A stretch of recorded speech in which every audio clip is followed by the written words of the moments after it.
Hello ඔයාලට කොහොමද හැමෝම හොඳින් ඉන්නව නේද? හැමෝම කතා වෙන කැරමල් පුඩින් එක කියලාද හිතුවේ? හැබැයි ඒ කැරමල් පුඩින් එකට වැඩිය මේ පුඩින් එක නම් පොඩ්ඩක් විතර වෙනස්.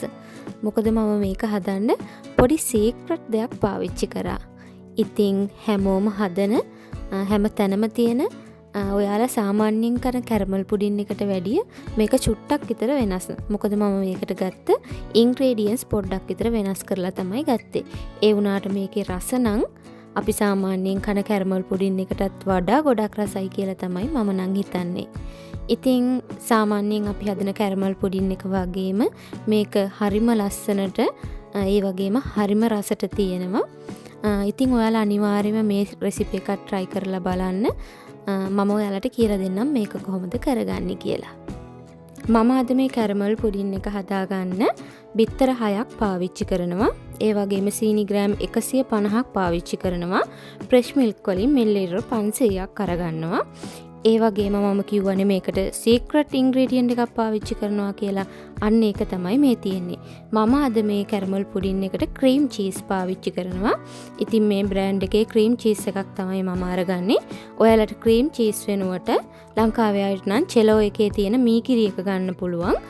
සාමාන්‍ය කිරි හට්ටිවල තියෙන මී කිරි එක ගන්න එපා. ඒ වෙනුවට යෝගට් හරි ඔයාලට පාවිච්චි කරන්න පුළුවන්.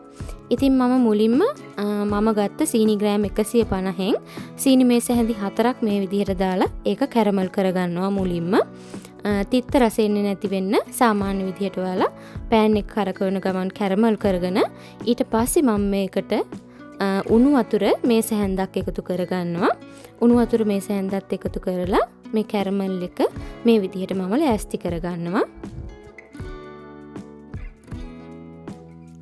අද මම මේ ට්‍රේ එක තමයි කැරමල් පුඩින් එක හදාගන්න පාවිච්චි කරන්නේ.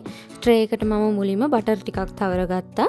ඊට පස්සේ හදාගත්ත කැරමල් එක මේ විදිහට පෑන් එකේ අඩියට දාලා ලෑස්ති කරගන්නවා. මේ කැරමල් එක සෙට් වෙනකම් මම ට්‍රේ එක පොඩ්ඩක් පැත්තකින් අරන් තියාගෙන ඉතුරු ටික ලෑස්ති කරගන්නවා.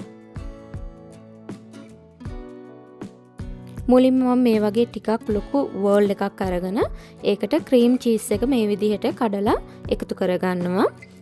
ඔයාලට මම මුලින් කිව්වා වගේම මේ ක්‍රීම් චීස් එක වෙනුවට යෝගට් එකක් වුණත් පාවිච්චි කරන්න පුළුවන්. ඉතින් ක්‍රීම් චීස් තියෙනවා නම් ඔයාලා මේකට ක්‍රීම් චීස් දාලා හදලා බලන්න. මේක ගොඩාක්ම රස කැරමල් පුඩින් එකක්.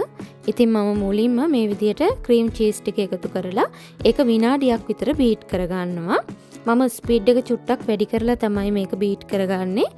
මේකේ තියෙන කූල් ගතිය ඉවත් වෙලා මේ වගේ හොඳ ක්‍රීම් ගතියකට එනකම් මම මේක විනාඩියක් එකමාරක් විතර මේ විදිහට බීට් කරගන්නවා. මේ විදිහට තමයි බීට් කරගත්තට පස්සේ මගේ ක්‍රීම් චීස් එක තියෙන්නේ.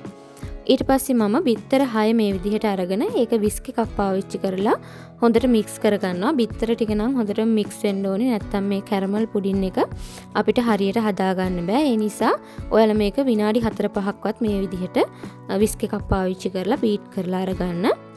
ඊට පස්සේ මම ලෑස්ති කරගත්ත ෆ්‍රෙෂ් මිල්ක් එකට ඉතිරි සීනි ටික එකතු කරලා හොඳින් දිය කරගන්නවා. සීනි ටික හොඳින් දිය වෙන්න ඕනි. ඔයාලට කැමති නම් මේ ෆ්‍රෙෂ් මිල්ක් ටික රත් කරලා වුණත් ගන්න පුළුවන්. මම රත් කරලා ගත්තේ නෑ. ෆ්‍රෙෂ් මිල්ක් ටිකට සීනි ටික දාලා මේ විදිහට දී කරගත්ත එක තමයි මම කරගත්තේ. ඒකත් මම පැත්තකින් අරන් තියාගෙන බීට් කරගත්ත ක්‍රීම් චීස් එකට මම බිත්තර ටික එකතු කරගන්නවා.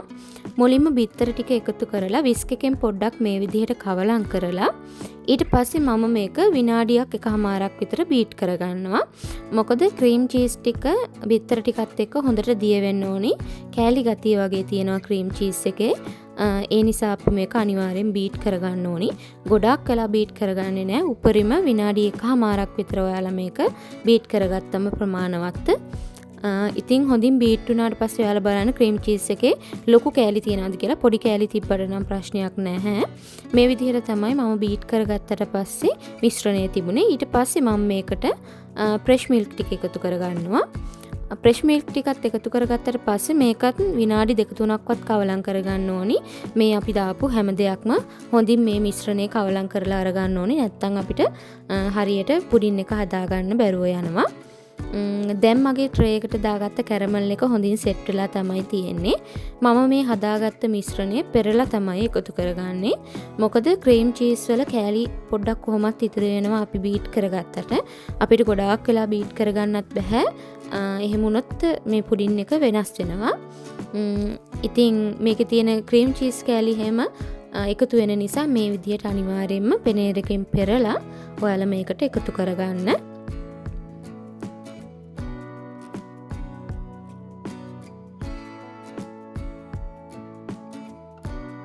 මම අද මේ පුඩින් එක බේක් කරලා තමයි අරගන්නේ. ඉතින් මුලින්ම මම මේ වගේ ෆොයිල් පේපර් එකක් අරගෙන ට්‍රේ එක කවර් කරගන්නවා. ඔයාලට මේක ස්ටීම් කරලා වුණත් අරගන්න පුළුවන්. ඉතින් මේක බේක් කරලා අරගන්නවා නම් සෙල්සියස් අංශක 180කට ප්‍රී හීට් කරගත්ත oven එක මේ විදිහට ට්‍රේ එක තවත් ට්‍රේ එක තියලා ඒකට වතුර ටිකක් එකතු කරලා තමයි අපි මේක බේක් කරගන්න ඕනි.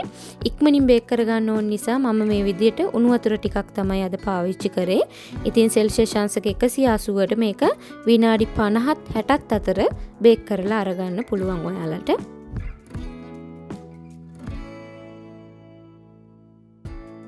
මේ තියෙන්නේ විනාඩි 50කට පස්සේ බේක් කරලා අරගත්ත මගේ ක්‍රීම් චීස් දාපු රස පුඩින් එක.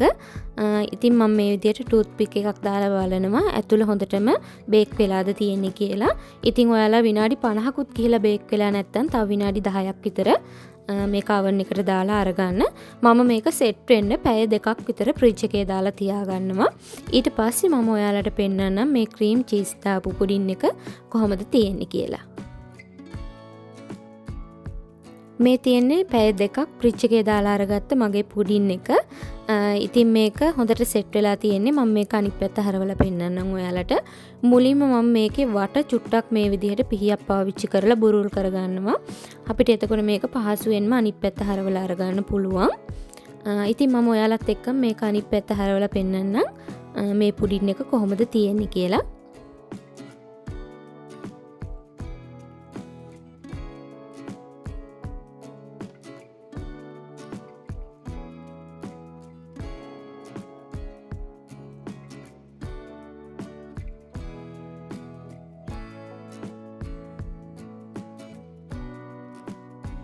මේ තියෙන්නේ මම ක්‍රීම් චීස් දාලා හදාගත්ත මගේ රස පුඩින් එක.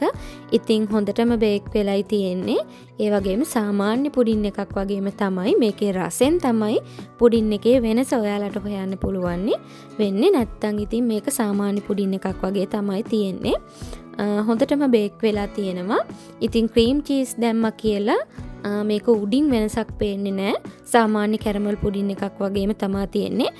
මේක මෙහෙම හොලවලා බලන්න හොඳට හෙලවෙනවා. හැබැයි සාමාන්‍ය පුඩින් එකටත් වැඩිය මේක චුට්ටක් ඇතුලේ හරිම අමුතු සොෆ්ට් ගතියක් තියෙනවා. ඉතින් මේක හරිම රසයි. සාමාන්‍යයෙන් අපි කිරි බිත්තර දාලා හදන සාමාන්‍ය පුඩින් එකකට වැඩිය මේක හරිම රසයි. සාමාන්‍යයෙන් අපි පුඩින් එකක් රස කරගන්න මිල්ක් මේඩ් පාවිච්චි කරනවානේ. ඉතින් ඒ මිල්ක් මේඩ් එක වෙනුවට තමයි මම අද මේ ක්‍රීම් චීස් එක පාවිච්චි කරේ. ඔයාලට ක්‍රීම් චීස් ගන්න තියෙනවා නම් අනිවාර්යයෙන්ම මේ පුඩින් එක හදලා බලන්න. නැත්තම් ක්‍රීම් චීස් වෙනුවට ආදේශකයක් විදිහට ඔයාලට යෝගට් එකක් හරි මීකිරි එකක් හරි පාවිච්චි කරන්න පුළුවන්. හැබැයි ඇඹුල් රසකින් නැති මීකිරි එකක් තමයි ඔයාලා පාවිච්චි කරගන්න ඕනි. අර සෙට් යෝගට් කියලා තියෙන්නේ චෙලෝ වල එහෙමනම් තියෙනවා ඒ වගේ එකක්. එහෙම එකක් පාවිච්චි කරලා ඔයාලට මේ පුඩින් එක රසට හදා ගන්නත් පුළුවන්.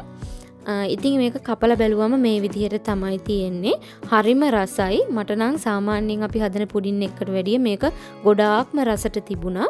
ඉතින් ඔයාලත් අනිවාර්යයෙන්ම මේ රෙසිපි එක බලලා try කරලා බලන්න. මම හිතනවා මම වගේම ඔයාලත් මේ රෙසිපි එකට ගොඩාක් ආස වෙයි කියලා. ඉතින් අදට ගිහින් එන්නම් තවත් රසවත් වීඩියෝ එකක් අරන් එනකන් ඔයාලා හැමෝම පරිස්සමින් සතුටින් ඉන්න.